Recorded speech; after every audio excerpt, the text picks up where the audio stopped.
ایک بدماش نے کہا تھا، یہ ان کا مفکر ہی ہے ایک، اس نے کہا تھا مسلمانوں سے 4 چیزیں مٹا دو تو مسلمانوں کا وجود ختم ہو جائے گا۔ 4 چیزیں جب تک ان کے اندر ہیں یہ کبھی مٹ نہیں سکتے۔ وہ 4 چیزیں کون سی ہیں؟ اس نے کہا ایک قرآن، دوسرا حج، تیسرا جہاد اور چوتھا حضور علیہ السلام سے عشق۔ یہ 4 چیزیں اگر مسلمانوں سے ختم کر دی جائیں تو ان کا وجود توڑ کے رکھ دیا جائے گا۔ یہ بکھر بھی جاتے ہیں، یہ 4 چیزیں ان کو پھر کھڑا کر دیتی ہیں۔ تو قرآن مجید غیر متبدل ایک پیغام حق ہے اور اس کی زیر زبر بھی نہیں بدل سکتی۔ یہاں چچینیا میں اور ان ریاستوں کے اندر جب قرآن مجید چھین لیا گیا اور مدارس بند کر دیے گئے، مسجدوں کو تالا لگا دیا گیا، اور جو سبزی بھی بیچتے تھے وہ سبزی بھی دیتے تھے، قرآن کی آیتیں بھی سکھاتے تھے۔ گھر کے اندر ماں جو ہے وہ کپڑے بھی سیتی تھی اور ساتھ بچے کو بیٹھ کے قرآن مجید حفظ بھی کرواتی تھی۔ تو قرآن مجید ختم نہیں ہونے والا، اور اللہ نے آج بھی، یہ امت کے عروج کا زمانہ نہیں ہے، یہ امت کے زوال کا دور ہے۔ ہر گلی میں، ہر بستی میں، ہر محلے میں حافظ قرآن ہے۔ یہ امت کے زوال کے زمانے کی کہانی ہے، اور جب امت عروج پہ ہوگی پھر کیا عالم ہوتا ہوگا۔ قرآن اس امت کی زندگی ہے، اس امت کی حیات ہے۔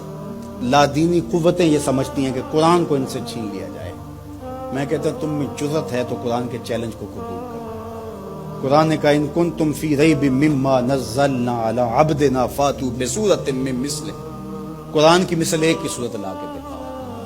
کھربوں ڈالر تم نے خرچ کیے نا، تم نے جگہ جگہ غدار خریدے ہوئے ہیں اور ان غداروں کو تم کروڑوں پیسے دیتے ہو، تو تم اتنے پیسے کیوں لگاتے ہو؟ پیدائشی عیسائی اور یہودی عرب ہیں، عربیون نسل ہیں مختلف بلاد عرب میں، ان کو جمع کرو، اور وہ بڑے بڑے شاعر و ادیب بھی ہیں، ان کو بلاؤ جا کر، ان کو کہو کہ یہ 3 آیتوں کی ایک صورت لکھی ہے، ہم تمہیں اتنے کروڑ ڈالر دیں گے۔ لیکن تیرے سامنے یوں دبے لچے فصحا عرب کے بڑے بڑے، کوئی جانے کے منہ میں زبان نہیں بلکہ جسم میں جان۔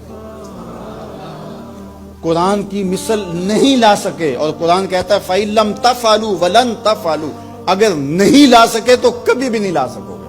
یہ قرآن کا چیلنج ہے، اور یہ کسی بند کمرے میں نہیں دیا، یہ کھلی کتاب میں چیلنج آج بھی موجود ہے۔ جو وکیل بحث نہ کر سکے وہ گالیاں دینا شروع کر دیتا ہے۔ پر پنچایت میں آپ نے بھی دیکھا ہوگا کہ جو جھوٹا پڑ رہا ہو وہ آگے سے گالیاں دینا شروع کر، لڑائی شروع کر دیتا ہے۔ یہ جو ناروے میں واقعہ ہوا ہے، یہ جھوٹے لوگ ہیں۔ اگر تمہارے میں ہمت ہوتی، تمہارے میں دم ہوتا تو قرآن کی مثل لاؤ نا، 3 آیتیں لاؤ۔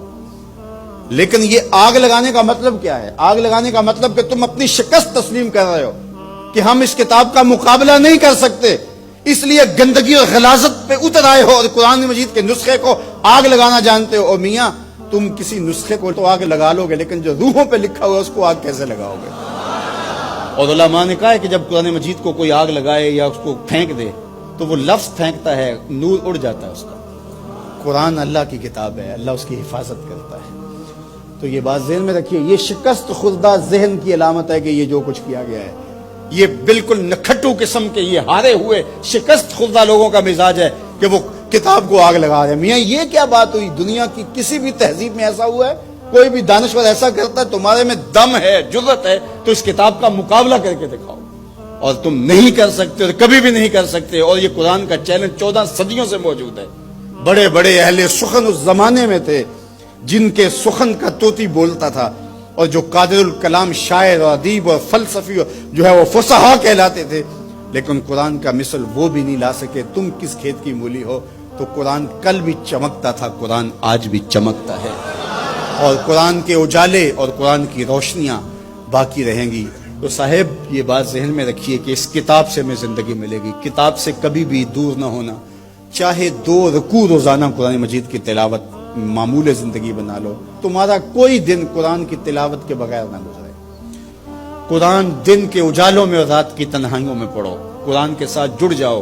یہ کتاب زندہ ہے، بلکہ اقبال نے تو کیا خوب بات کہی کہ فاش گوئیں مانچ در دل مزمرست، ای کتاب نیس چیزیں دیگرست۔ اقبال کہتا ہے میں کھل کے نہ کہہ دوں جو میرے سینے میں چھپا ہے، یہ کتاب نہیں، یہ کوئی اور ہی شے ہے۔ یہ اللہ کی وہ لٹکتی ہوئی رسی ہے جس کا ایک سرا تمہارے ہاتھ میں ہے، دوسرا سرا اللہ کے دست قدرت میں ہے۔ اس کتاب سے جڑ جاؤ۔